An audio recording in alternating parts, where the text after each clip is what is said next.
Hi, I'm Jessica Reid from Insurance Times here at Biba 2015, and with me is the Biba Chief Executive, Steve White. Thanks for joining me, Steve. Pleasure, Jess. Now, obviously, one of the big themes of the conference today has been the election. What's your priority at Biba going to be in lobbying the new government? We have our 2015 manifesto. One of the key parts in that is our 10-point plan on regulation. A Conservative government is typically more business-friendly, less regulation, so the discussions that we will have with the Treasury around implementing that plan and hoping to achieve smarter, clearer, fairer and probably more cost-effective regulation. And speaking of regulation, actually, the FCA, as we've heard that they're turning more focus to smaller brokers. Is that something that you've heard?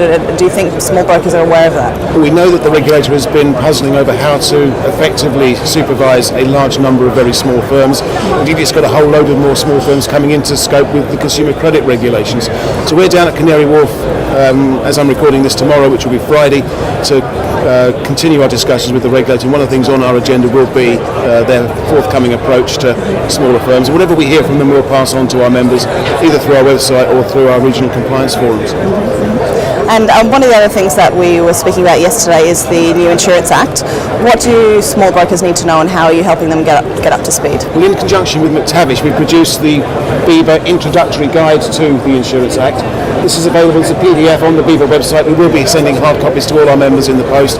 It is an introductory guide. It gives brokers a little bit of guidance on things like the fair presentation and reasonable search that will be required as the Act gets enabled in August 2016. It is an important piece of work, so as I say, it is an introductory guide, and we will be following up in due course with more information as that becomes available.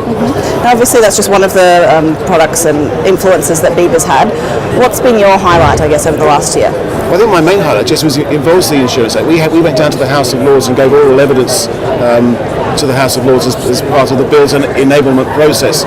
So we were very strong supporters of bringing back in Clause 11, which is the terms not relevant to the actual loss. That had been taken out of the legislation, or the proposed legislation. We lobbied hard and got it put back in again. So that's a major win for brokers and their customers. So I would say that's probably our number one piece of influencing over the last 12 months. And one of the criticisms, though, that Biba has that is perhaps you're spending a little bit too much time in Brussels. How do you respond to that? I'm sure you would expect me to say that's not fair, but let me put that not fair into context.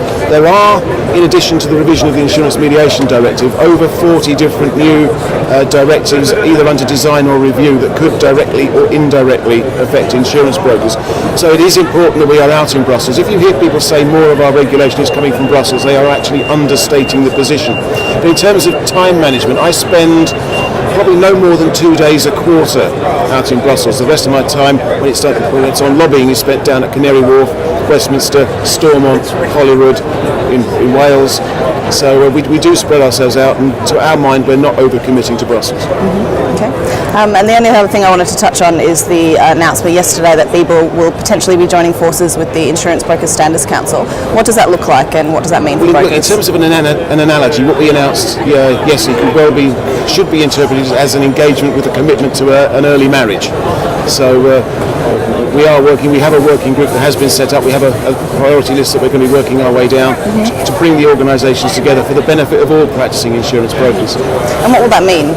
What will that mean for brokers? It will mean one code of conduct, one suite of guidance built by brokers for brokers through Biba's governance structure, involving all those practising brokers who are involved with the IBSC, or all those that want to continue to be involved, and just hardwiring them into our governance structure. So we're looking forward to delivering that, and as I say, defining and then raising standards. Fantastic. Thanks very much, Steve, for your time. And before I go, let me just say that Jessica is moving on. She's moving off to a much more glamorous role down in Australia. We do wish you well. We will miss you. You've been a credit. Thank you. Thanks, Steve.